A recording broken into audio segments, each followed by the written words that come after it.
Greetings, booktubers, and welcome back to Grammaticus Books. Welcome to a long overdue reading report edition of Grammaticus Books.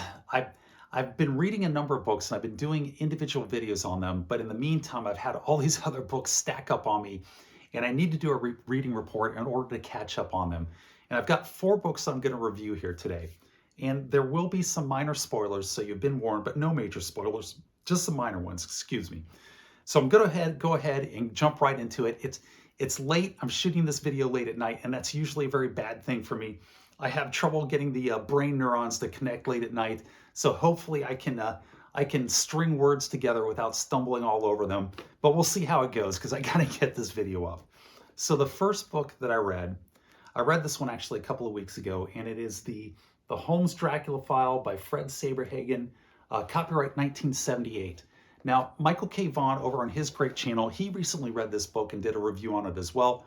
I'll post his excellent review on his excellent channel down below. I highly encourage you to go check his review of this book out as well. My review of it, I think our opinion on this book is pretty similar. So I was in the used bookstore, I was going through it. I saw Dracula, I saw Sherlock Holmes teaming up in 1800s London, and written by Fred Saberhagen of the Berserker War fame, and I had to get this book, and I read it, and I'm glad I did. It's a very good book. It is a tale of revenge by Dracula and Sherlock Holmes. I should say it's written from the perspective of Dracula and from the perspective of Sherlock Holmes, as told through the eyes of Watson, which I understand is pretty traditional. And Dracula is on a course of vengeance against some people who have wronged him, and Sherlock Holmes is trying to uncover a mystery that he has discovered. The game is afoot, and he's also trying to protect London from this mystery, that this plot that he's uncovering against the city of London and against the realm. And slowly these 2 plot arcs of Dracula and Sherlock Holmes merge until they come together at the end of the book. And what I should say, the first thing that really jumped out about me in this book is how much Fred Saberhagen's prose and his professionalism as a writer has improved from when he started writing back in 1963, when he published his first Berserker story back in 1963. His improvement as a writer is just remarkable between this book and this book here. And that was the first thing that struck me. The second thing that I really liked about this book was seeing London of the 1800s through the eyes of Dracula, as written by Fred Saberhagen, because Fred Saberhagen, he changes Dracula slightly. He makes him a little bit less of a villain. Now, notice I didn't say he makes him a hero, because he will still absolutely rip your throat out, drink all your blood, and then throw your corpse away like a rag doll if you cross him or make him angry. But at the same time, Fred Saberhagen infuses into Dracula a moral code that he stands by. He's got this rigid moral code that he follows, and he calls Van Helsing a liar out to smear his reputation. And I really enjoyed that aspect of this book quite a bit. That was very enjoyable. Now, the plot that Sherlock Holmes is trying to uncover this mystery, and at the same time, it's the plot of vengeance that Dracula's going and pursuing the same set of characters. It's a little weak. I'll have to admit it's a little weak. But the really kind of the real downfall, not downfall, but the real drawback to this book, because it's a good book, the drawback is that Fred Saberhagen, for some reason, saw the need to rewrite the backstory of Sherlock Holmes, and it's terrible. I can't lie, it's very bad. I understand why he did it. He had to rewrite Sherlock Holmes' backstory in the manner in which he did in order to make his 2 plot lines converge and the manner in which he wanted them to converge and then ultimately resolve. And that's why he rewrote the backstory in the fashion that he did. But it's terrible. It's just, I'm going to use the word stupid. It's just stupid. So even with that taken into account, though, this was a very enjoyable book. Out of a scale of 1 to 10, I would give it a solid 8, and I would recommend it to other people. This is the second in the Dracula Files by Fred Saberhagen. I did not know that when I picked up this book. There are a total of 10 of these. Another thing about this book, when I was reading The Ringworld's Throne, which I did a full review on not that long ago, the characters, Larry Niven's characters inside of the book, The Ringworld Throne, talk about this book inside of the book, The Ringworld Throne. I thought that was kind of neat while I was reading both of those books. It was one of those small world occurrences. So that was book number 1. What was book number 2? Well, book number 2 was, speaking of Ringworld, was The Ringworld's Children by Larry Niven. That's book 4 in the Ringworld series, and it's the last book in the series. And like I said, I just finished The Ringworld's Throne, and I did a full review on it, and I'll link it down below as well. I did not care for the Ringworld Throne for a variety of reasons. I'm happy to report that The Ringworld's Children, which brings the series to a close, fixed some of the problems that were in Ringworld Throne, namely that Ringworld's Children actually has an overarching plot that drives the story forward with some direction and takes it to an end and drags the reader along through the book, unlike the Ringworld Throne, which just meandered basically aimlessly. The main plot of the Ringworld's Children is that the other entities of Larry Niven's known universe have now discovered the Ringworld, and they have all sent forces to the Ringworld in order to try to either lay claim to it or stop their other political rivals from laying claim to it.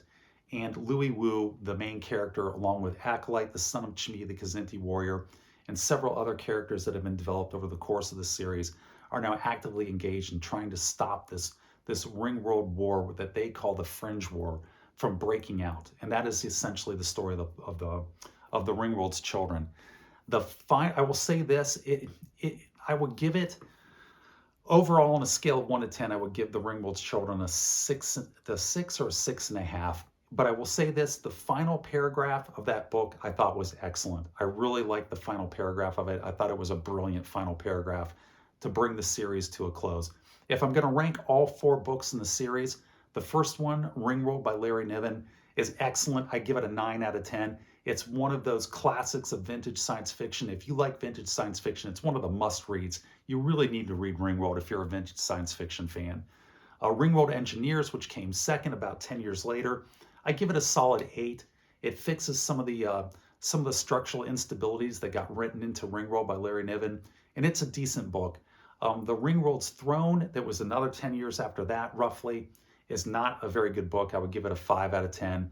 And then The Ringworld's Children, which finishes the series, I give it a 6.5. And I think that's a pretty fair rating for The Ringworld's Children. So that was The Ringworld's Children. The other book that I read was The Lies of Locke Lamora by Scott Lynch. This is the first in the Gentleman B series. Now, I have to say B because I can't use the full word here on YouTube or else YouTube gets very angry with me, but it's a certain swear word. I think you can figure it out. But The Lies of Locke Lamora, it's book 1 in the Gentleman B series by Scott Lynch, published in 2006, I believe. I think that is correct. And I liked it. This was an audiobook that I did, and the narrator for the audiobook was from Tantor Media, which I'll get to, the story on that. And his name is Michael Page, and he was phenomenal. He was just one of those special talents as a narrator. His ability to inject accents and dialects that are just perfect for the characters that are being written by Scott Lynch in this book was just amazing. They were just the absolute perfect personalities and charismas, and his voice acting ability to bring them to life in a manner that I think was probably better than Scott Lynch could have imagined or intended when he wrote the book. And I think it actually helped this book. This is the tale of, it's a high fantasy tale about its main character, Locke Lamora, who is an orphan in the city of Camorra.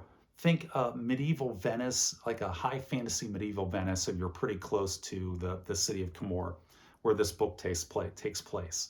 And the main character, Locke Lamora, is an orphan. He gets brought into a beggar's guild, which is actually a thieves guild, and then he works his way up to the top of this thieves guild. And I really enjoyed the beginning of this book as him as a small child being inducted into this thieves and beggars guild. That had me gripped very well. It was written very well. Scott Lynch writes great dialogue. He writes great characters. But then all of a sudden the book jumped like 10 to 15 years into the future when Locke Lamora, the main character, is now in a position of power within these guilds. And then at that point, the book sort of lost direction. It didn't sort of lose direction, it loses direction. And the book becomes sort of directionless and just sort of meanders for a very large chunk of this book. And it was 18 audio discs, so I'm guessing it was around 400 to 450 pages, and it probably could have lost 100 pages of that. Now, I understand this is the first book in the series, and that Scott Lynch is doing character building and world building, which is certainly going on, but I think it could have had a little better direction to it. But I will say at the end of the book, he brings it back together. you all of a sudden have this very strong plot arc that takes hold, that was very engaging, and it did draw me back in and take me all the way to the end of the book, which I did find very satisfying. Another thing that happens a lot in this book, on The Lies of Locke Lamora, is there's a lot of flashbacks. Now, flashbacks and dream sequences, I'll be honest, it's a bit of a pet peeve for me. My personal opinion on them is that 9 out of 10 authors don't have the proper skill in order to actually execute flashbacks or dream sequences in a good enough prose style and manner and competent writing in order to keep the book and hold it together and to add something to the book. In my personal opinion, is 9 out of 10 authors use flashbacks and dream sequences because they're not competent enough writers to tell the story in the present. I'm happy to report that Scott Lynch is one of those 10 authors, that 10 out of the previous 9, he's that exception who is able to weave in a professional manner these flashbacks through the story and make it work. So that was a good point about this book as well. So even though it does become rather aimless for a large chunk of the book in the center, overall I would probably give it a good 7 out of 10 despite that, because the beginning is so good, the end is so good, his dialogue is excellent, his character building is excellent. I'm not sure if I would read another one of these books in the series, but I would give it a solid 7 out of 10, and that was The Lies of Locke Lamora. So the final book that I read, the final book was, I just finished today, was Berserker's Planet by Fred Saberhagen, 1978. I think this is 1978. Not 1975. I was close. And I believe this is the 3rd in the series. If I'm mistaken on that, I'll put a correction up here. But I'm pretty sure this is the 3rd book in the series. And it's good. It's a good book. It's about a berserker machine that is damaged and then crashes on a planet that has also been suffered heavily in the Berserker Wars. So heavily that its advanced society is knocked back to the state of a medieval level society. And then this berserker on this world gets its talons, gets its machinations into the society, at least one of the countries on this planet, and starts forming it in order to try to take control of the planet, to lure in a spaceship, which does in fact happen, and then try to use that spaceship in its nefarious plans in order to be a berserker and kill everything that lives. It's okay. It's a decent book. It's better than the book that came before it, which was Brother Assassin. That was not a good book. Whereas Brother Assassin is right there. That was, in my opinion, that was a very rushed book to follow on the heels of the first one, Berserker, and it wasn't good. This book is better than that, but Fred Saberhagen's characters are still kind of flat at this point. I thought they could have been developed a little better, but it does have a good plot in it that it was interesting. It's a very plot-driven book, and I did stay with it and it did hold my interest, and I give it a 7 out of 10. But that's my 4 books. I've caught up. It's late. I think I have managed to get through this video without stumbling over my words too horribly this late at night, which is always rolling the dice when I shoot these late night videos. So I'm going to wrap this one up and say take care, be safe, and I'll catch you guys next time.